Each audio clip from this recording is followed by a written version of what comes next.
of Dagon today, just look at a modern picture of the Pope of Rome. Notice the fishtail headdress. So Janus, the ancient fish god of the Philistines, Dagon, is still being worshipped even today at the Vatican in their ceremonial dress. As far as the goddess rising up out of the sea, the great fish god, here's some other examples from a book we have entitled Signs and Symbols. Here is Capricornus, the sea god and goatfish. The Bible talks about Leviathan. Here is another image of Dagon. And then we have Scylla, a many-necked and headed dragon from the sea. We have the mermaid who rises up. We have Triton. All of these are forms of the beast who fell into the sea, the star that fell into the sea. Among the tribes of Africa, there is a tribe called the Dogon. Notice the similarity, the Dagon or Dagon and the Dogon. And the Dogon said that many, many eons ago, from outer space, came some strange amphibious fish god creatures. They came in a spacecraft shaped like an obelisk. And these creatures they call the Nomo. They were amphibian gods, and they had amphibious feet and hands. And these fish god they worshipped. They came, they said, from a star far off, hotter than our sun, called Sirius, S-I-R-I-U-S, Sirius. Sirius, they said, had another planet, let's just call it Sirius B, that circulated or orbited around it. And it was said that there is even a third planet, an invisible star, circling around Sirius. In fact, Sirius has been worshipped for thousands of years, my friends. The Masons today worship the blazing star from Sirius. The ancient Egyptians worshipped the planet or the star Sirius, and from it came the name of their great sun god, Osiris, and the name of their goddess, Isis. Now this planet or star Sirius, a man named Robert K.G. Temple wrote a book about. In 1976, this book caused an incredible international interest in the planet Sirius. Now I want you to remember that Mr. Hazelwood and a number of other pseudo-astronomers are saying today that it is the planet Sirius that is coming, that is the planet X that is headed, that is the dead for planet Earth, that is the dark red star on a collision course with this Earth. Some others, such as Zechariah Sitchin, call it NIBIRU. All in all, Hazelwood said there are 34 names, but I have found 71 names so far in the occult literature for Planet X. Certainly, though, Sirius has great impact because of its being embraced by Freemasonry and the Masonic lodges around the world.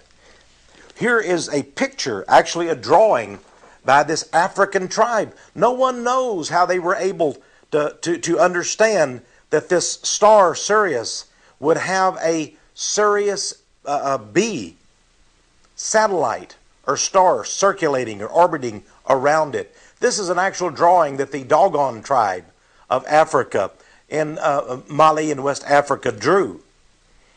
And yet this has been transmitted to them orally for generations and generations, even before astronomers were able to sight this millions of miles away.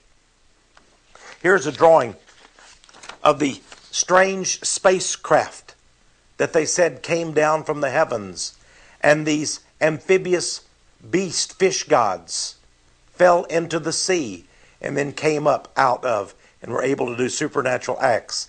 And even today the Dogon worship these beings which they call the Nomo, the Nomo.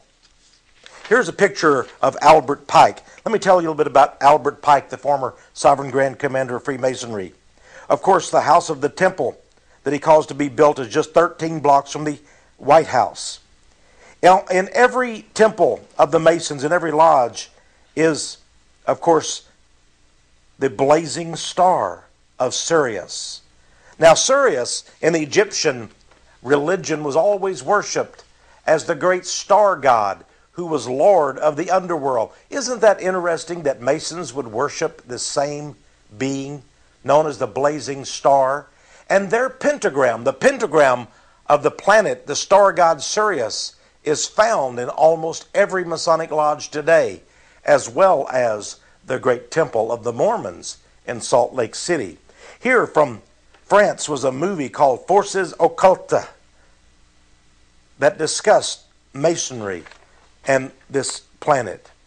Now, Anubis, the jackal-headed god of the Egyptians, was thought to be from the planet or the star Sirius. And then we determined that there is another tribe in Africa whose ancient lore and legend told them that there was a god to be worshipped who came from the Eye star, EYE, and had an all-seeing eye.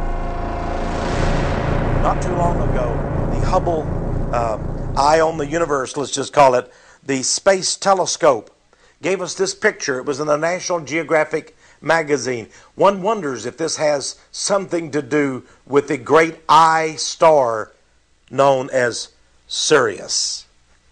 In my book, Texe Barr's Book of New Age Cults and Religions, I actually tell about a New Age occult community, a commune that has been set up called Sirius. Sirius, and they too worship the great deity that came from the planet Sirius. Now it is said that the planet Sirius had an explosion at one time in the history of the world, and a great chunk of it came off. A great, let's just call it satellite. And it was hurled into outer space. And when it came close to this galaxy, there was a mighty explosion.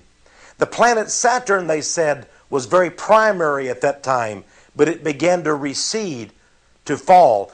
At one time, it is said that the planet Saturn was a second sun of planet Earth, that we were a binary sun, planet, and galaxy. We'll talk about Saturn in just a minute. But first, let's go to the planet NIBIRU. NIBIRU. So many people are talking about that because a man named Zecharia Sitchin. Here's a copy of his book, by the way, a picture of the front cover, The Lost Book of Enki. But he's also written the 12th Planet and a number of other books. Mr. Sitchin seems to have gained a lot of ground recently. He claims to be a scientist and seems to have credentials. But he says this NIBIRU in its orbit will someday come close to Earth again and cause great signs in the heavens and catastrophe here on Earth. NIBIRU. One wonders where he got the name NIBIRU. And I began to do research on this. I couldn't find it anywhere. You might say on the internet, in any encyclopedia, any book that I was able to discover, no expert that I could talk to, but I found it in the Bible. It tells us that there was a great god worshipped by the Babylonians called Nebo, and he came from a planet known as NIBIRU. And the Bible says that in the last days, Nebo, the god of NIBIRU, will be made to stoop, and Baal will be made to bow to God. Yes, the great star god NIBIRU will have to stoop and worship the true God of the heavens. And that's found in the Bible. You're not going to find it in any occult or Masonic book today, my friends. But you will learn about NIBIRU and Nebo, the god of the Babylonians, the star god in the Bible, and the failure that he will be in the last days. Now let's go a little bit further and looking at NIBIRU, because Sitchin has gained such popularity, and you need to know about NIBIRU. Is it Planet X? And what is exactly NIBIRU? In his book, The Sirius Mystery, Robert K.G. Temple says that NIBIRU is actually a synonym for Horus. the great Egyptian sun god. Lord of the lands, he was called.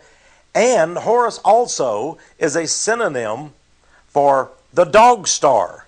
And of course, the dog star is what Sirius is called. You may remember the old term, the dog days of summer. This was because it was in the summertime, around July the 21st, when the great dog star would come forth. And the Nile would flood, and people began to talk about how hot and scorched and dry the earth was. And these were the dog days of summer, and that had relation to Sirius, the great dog star. Now, at the same time, Alexander Hislop